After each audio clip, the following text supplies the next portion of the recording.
రాహుల్ గాంధీ గారు pocket dairy లాగా pocket constitution పెట్టుకొని తిరుగుతూ ఉన్నాడు. ఇవాళ ఆయన ప్రతి దగ్గర తిరిగి కాన్స్టిట్యూషన్ కాపాడాలి అంటున్నారు.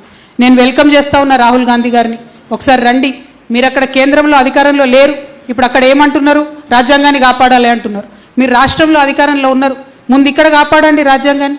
ఇక్కడ కాంగ్రెస్ పార్టీ ప్రభుత్వమే ఉంది కదా, ఇక్కడ రాజ్యాంగాన్ని కాపాడండి.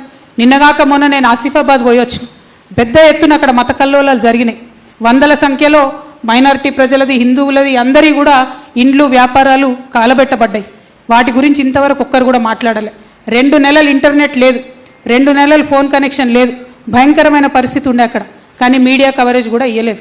మరి అటువంటి పరిస్థితి ఉంటే దాన్ని రాజ్యాంగ హననం అనకపోతే ఇంకేమంటారు?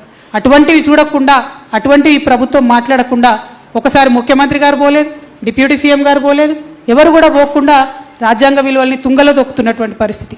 So I welcome Rahul Gandhiji, please come to our state. Don't forget to bring your pocket constitution because your chief minister has not visited those houses and businesses which were burnt down. Your chief minister has not visited, your deputy chief minister has not visited, none of your ministers have visited, and whoever have visited there, they did not even give them any single rupee of compensation till date. అంటే జీవనోపాధి కోల్పోయి అనేక మంది ప్రజలు బాధపడుతున్నటువంటి సందర్భంలో కూడా మరి పోకపోవడం అన్నది చాలా దారుణం. నిన్న బండి సంజయ్ గారు మాట్లాడుకుంటే ఏమన్నారు? మేము కేంద్ర ప్రభుత్వం నుంచి మీకు ఒక్క ఇల్లు కూడా ఇయ్యం అని అన్నారు. వాళ్ళెవరు కేంద్ర ప్రభుత్వం వచ్చి ఇల్లు కట్టచ్చా? ఇక్కడ నిజంగా ఉందా? ఫెడరల్ స్పిరిట్లో కేంద్ర ప్రభుత్వానికి ఏం పని ఉంటుంది? రాష్ట్రాలలో కింద స్థాయిలో ఇల్లు కట్టాల్సిన వాళ్ళు, పథకాలు చేయాల్సిన వాళ్ళు రాష్ట్ర ప్రభుత్వాలు ఉంటాయి తప్పితే ఇంకోటి కాదు.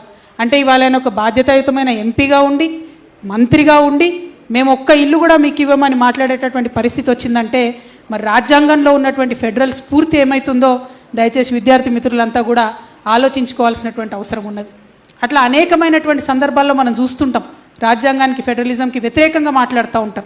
వీటిని మనం ఎప్పటికప్పుడు ఖండించాలి, ఎప్పటికప్పుడు అర్థం చేసుకోవాలి. ఎందుకంటే వదిలేసుకుంటూ పోతే అవి పెద్దగా అయిపోతాయి, తర్వాత ఏం చేయలేని పరిస్థితి ఉంటుంది. సో ఇవాళ బండి సంజయ్ గారు మాట్లాడినటువంటి వాక్యాల్ని మాత్రం మేము తీవ్రంగా ఇక్కడ ఖండిస్తూ ఉన్నాం. ఇక్కడ రాష్ట్రంలో ఏ ప్రభుత్వం ఉన్నదన్నది, ఏ పార్టీ అధికారంలో ఉన్నదన్నది పక్కన పెడితే కేంద్ర ప్రభుత్వానికి రాష్ట్రాల యొక్క హక్కుల్ని హరించడానికి మాత్రం ఎటువంటి ఆస్కారం లేదు, ఉండకూడదు. అది రాజ్యాంగబద్ధంగా రాష్ట్రాలకే ఉన్న హక్కు అని మరొకసారి ఇక్కడ మేము ప్రకటిస్తూ ఉన్నాం.